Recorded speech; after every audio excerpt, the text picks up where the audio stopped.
Assalamualaikum warahmatullahi wabarakatuh. Kami dari kelompok 5 akan menampilkan cerita fantasi yang berjudul Dua Putri Menari.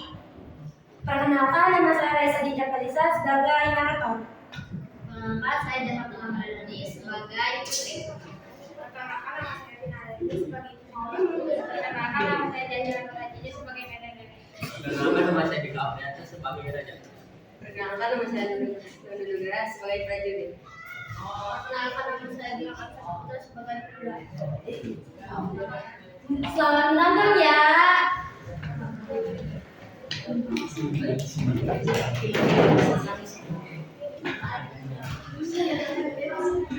Pada zaman dahulu, hiduplah seorang raja yang memiliki dua putri cantik.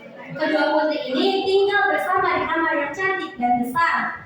Raja melindungi putri dengan sepenuh hatinya, dan saatnya waktu tidur di malam hari, putri-putrinya tidak diizinkan keluar. Tapi setiap pagi mereka bangun dengan keadaan yang sangat aneh. Sepatu para putri terlihat rusak, seolah-olah menari semalaman.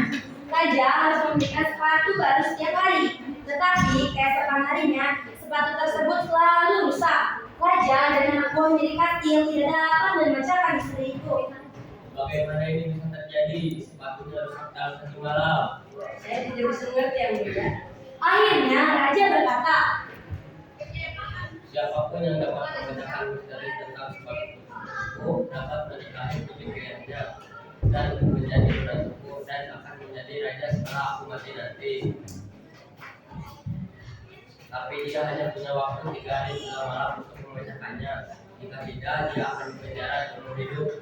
banyak pemuda di kerajaan itu, dan bahkan pangeran di kerajaan lain datang ke kastil.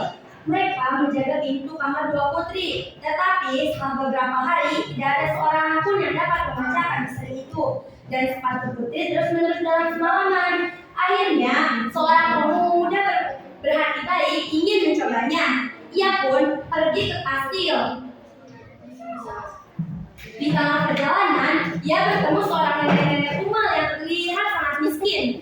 Nah, aku sangat lapar. Maka kamu dari kesempatan nanti. Pemuda itu memberikan semua makanan yang ada di tasnya kepada si nenek. Sang nenek sangat senang karena pemuda sebelumnya yang ia jumpai tidak memberikan apa-apa. Nenek itu tahu bahwa pemuda ini berbeda dari pemuda lainnya. Sebagai balasannya, nenek ini memberikan jubah ajaib. Ambillah jubah ini. Saat kamu memakannya, kau akan jadi tidak terlihat. Jam 12 tepat, kenakan jubah itu supaya tidak terlihat. Dan masuklah ke kamar putri. Masuklah ke kamar putri. Dengan begitu kau dapat memecahkan misteri sepatu itu. Tapi hati-hati, jangan meminum apapun yang diberikan putri kepadamu. Mereka memanglah putri-putri nakal. Pemuda itu mengambil jubah ajaib dan pergi ke kastil. Dan ketika tiba di kastil, ia menyampaikan tujuannya, yaitu untuk memecahkan misteri sepatu. Hari pertama, ketika dia berjaga di luar kamar putri, putri pertama keluar dan membawa segelas air limun. Kau pasti haus, kami. Pemuda itu lupa akan peringatan sang nenek, lalu meminumnya. Tak lama kemudian, dia pun mengantuk. Dia tertidur nyenyak sepanjang malam di kamar yang sudah disiapkan para putri untuknya. Ketika pagi datang, pemuda itu bangun dengan panik.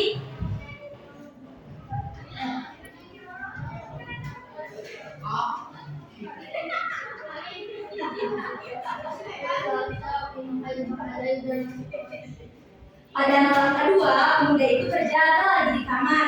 Kali ini, putri kedua keluar dengan membawa segelas jus. Pemuda itu sangat haus ketika berjaga dan menunggu malam semakin larut.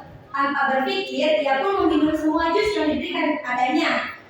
Dan tentu saja, ia pun meminum semua jus yang diberikan padanya. Dan tertidur lagi. Keesokan paginya, saat bangun, ia pun ingat pesan nenek. Hati-hati, jangan meminum apapun yang diberikan putri kepadamu. Seharusnya ada yang diberikan itu. Masih ada obat yang diberikan itu. Pada saat itu, raja mendatangi sang pemuda.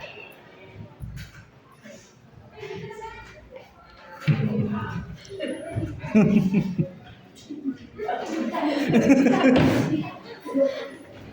menaruh dan masih belum bisa mengatakan dari tentang kasus itu. Kalau aku berarti hari ini, jika kau dalam hari ini, kau akan menjadi seperti itu. Raja mengakhiri ucapannya lalu pergi. Pemuda itu harus membacakan naskah seperti ini hari ini. Malam itu untuk terakhir kalinya pemuda itu berjaga di depannya, tidak di depan kamar putri. Kali ini putri kedua keluar dengan membawa segelas jus jeruk. Tetapi sang pemuda sekarang sadar. Ia mengambil gelasnya mengucapkan terima kasih pada putri. Dan ketika putri itu pergi, dia membuang jus jeruk itu tepat di sampingnya. Kali ini dia berdiri tegak. Malam semakin larut dan malam-malam pun memakai jubahnya.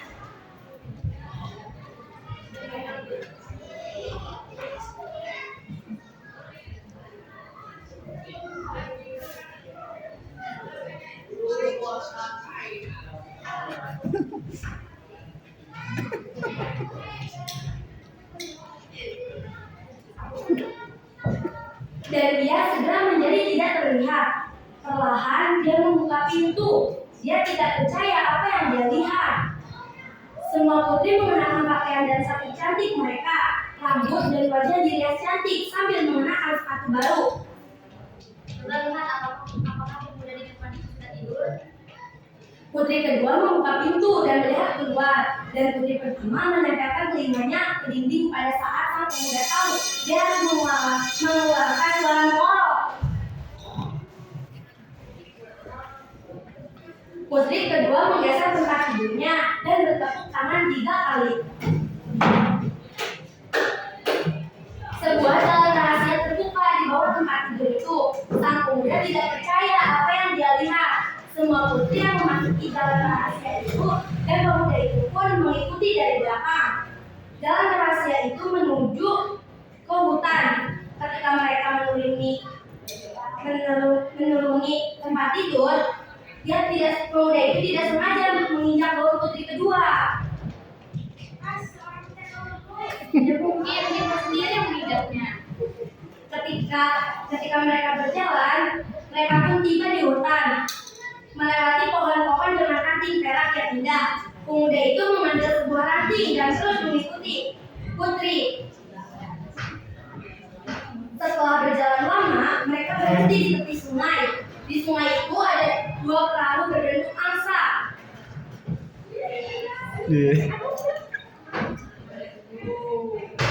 Para putri menaiki perahu dan pemuda itu naik ke perahu terakhir.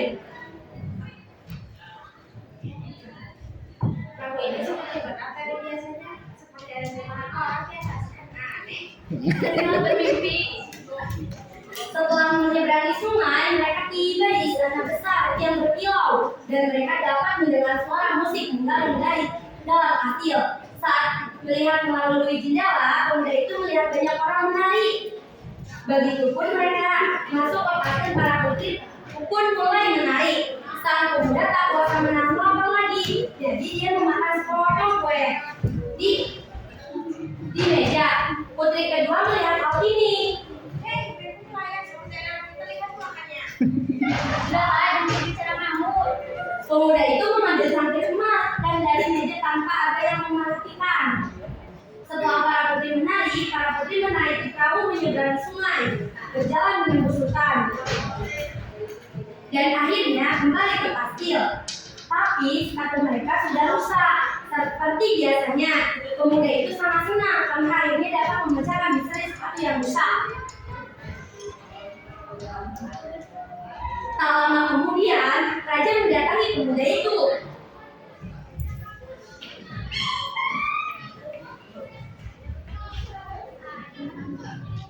Waktumu dalam hari ini